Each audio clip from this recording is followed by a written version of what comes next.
201 million years ago, life on Earth was almost erased in a single planetary catastrophe, an event so violent it destroyed 80% of all species.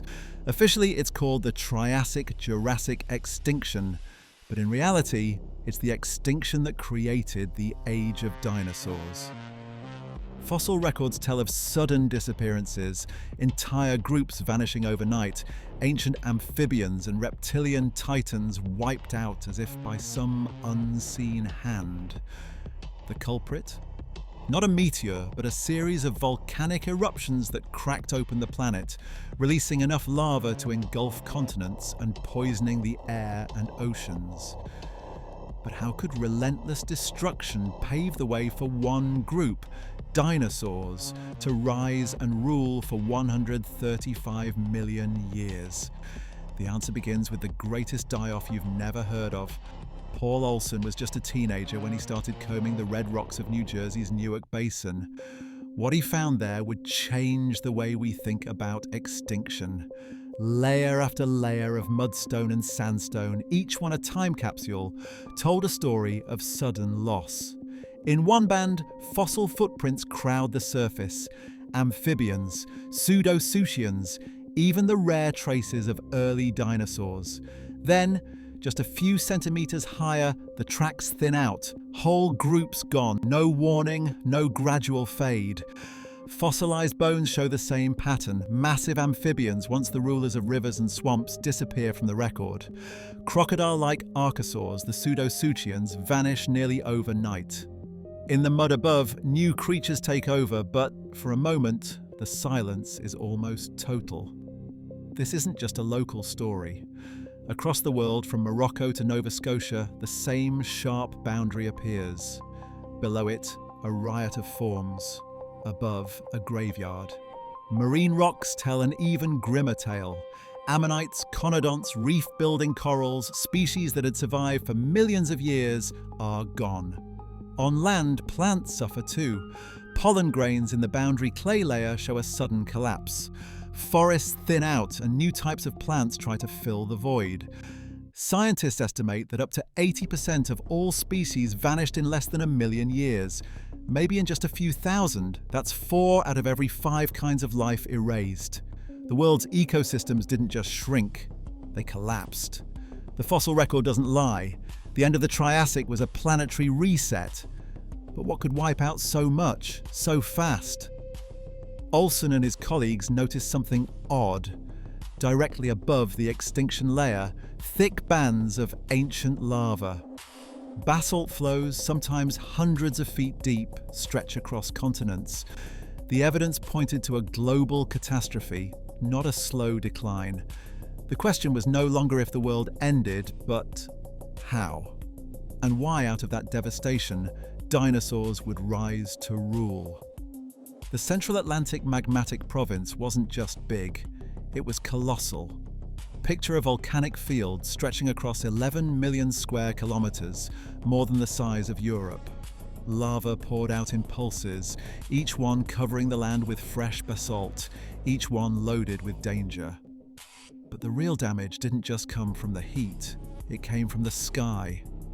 With every eruption, clouds of carbon dioxide and sulfur dioxide billowed upward, turning the air toxic. The planet's thermostat broke.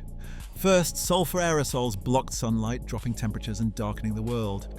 Then, as the haze settled, the greenhouse gases took over, driving global temperatures up by as much as 15 degrees Celsius.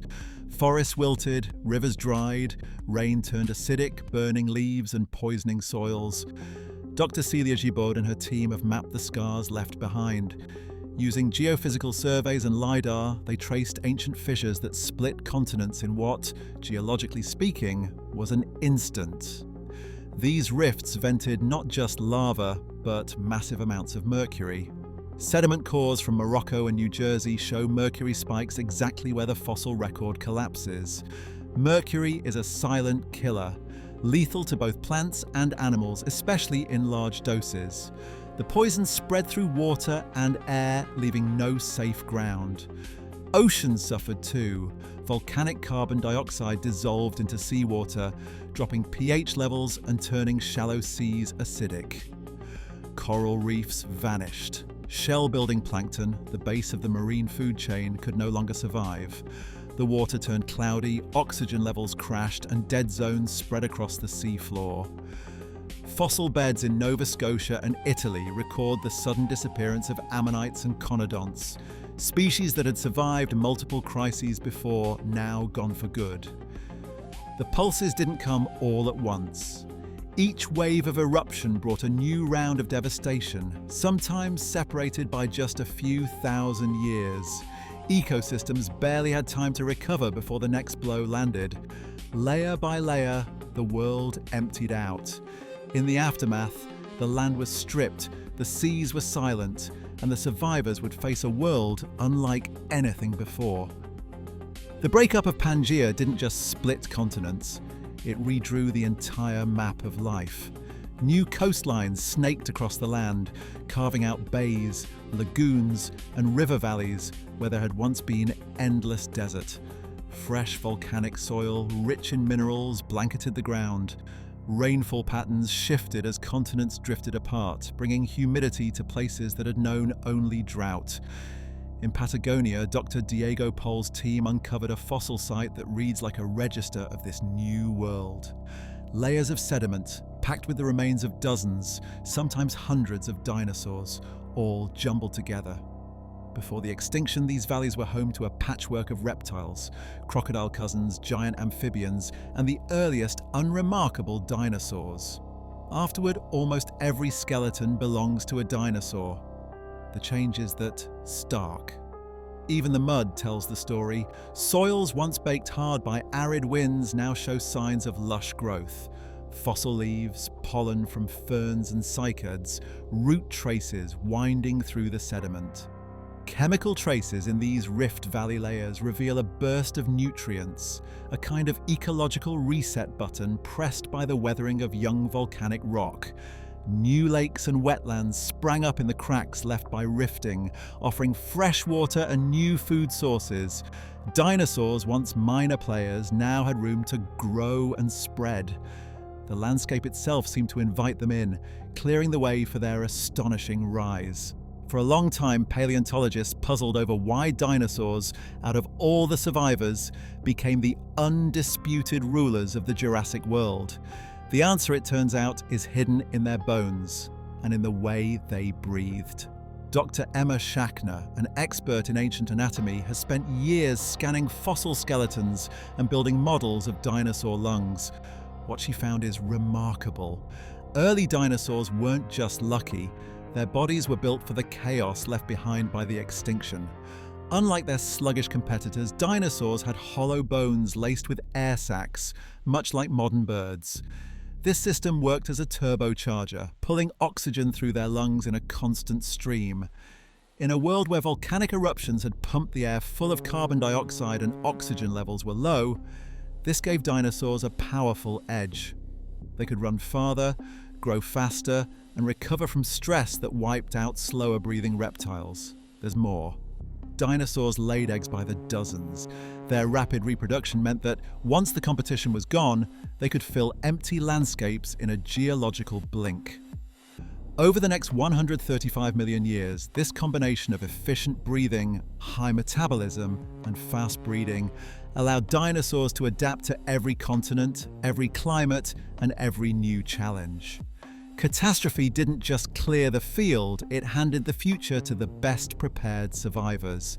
At the end of the Triassic, around 201 million years ago, Earth lost nearly 80% of its species in a catastrophic extinction triggered by the massive eruptions of the Central Atlantic Magmatic Province. Fossil records and geochemical markers, including global mercury spikes and boundary clay layers, show how rapid environmental collapse cleared the way for dinosaurs to rise. Yet scientists like Dr. Paul Olson and Dr. Celia Gibaud note that not every detail is settled. Questions remain about the precise tempo of extinction and the full spectrum of survivors.